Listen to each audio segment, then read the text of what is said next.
Peddapuram RTO కార్యాలయంలో FST, ఎస్ఎస్టీలతో Peddapuram returning అధికారి, revenue divisional అధికారి జె సీతారామరావు సమావేశాన్ని నిర్వహించారు. ఈ సమావేశంలో ఎఫ్ఎస్టీలు, ఎస్ఎస్టీల ద్వారా నగదు, ఇతర వస్తువులను స్వాధీనం చేసుకోవడం మరియు విడుదల చేయడం, అడగింపబడిన స్వాధీనం చేసుకున్న నగదు స్వాధీనం మరియు విడుదల కోసం ఒక ప్రామాణిక ఆపరేటింగ్ విధానం లోబడి విధులు నిర్వహించాలని ఎస్ఓపి విధి విధానాలను వారికి తెలియజేశారు. అక్కడ నుంచి 3 వెహికల్లో వ్యక్తులు వచ్చినా కానీ అభ్యర్థితో పాటు ఆర్ఓ ఛాంబర్లోకి వచ్చేది మాత్రం 5గురే. అంటే ఒక అభ్యర్థి ప్లస్ 4 వ్యక్తులు. దాంట్లో అభ్యర్థితో పాటు అతను ప్రపోజర్స్ ఉండొచ్చు, వాళ్ళ యొక్క లాయర్ ఉండొచ్చు, ఇంకా అదర్ ముఖ్యమైన వ్యక్తులు ఉండొచ్చు అన్నమాట. ఇది నామినేషన్లకు సంబంధించినటువంటి స్వీకరణ సంబంధించి ప్రొసీజర్.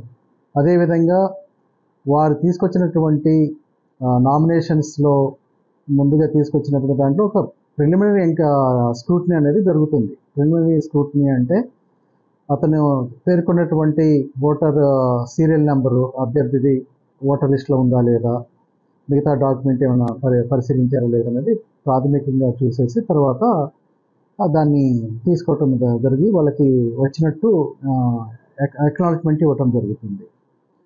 ప్రతి అభ్యర్థి కూడా నామినేషన్లు 4 మాత్రమే వేయాలన్నమాట. అంతకంటే ఎక్కువ వేయకూడదు.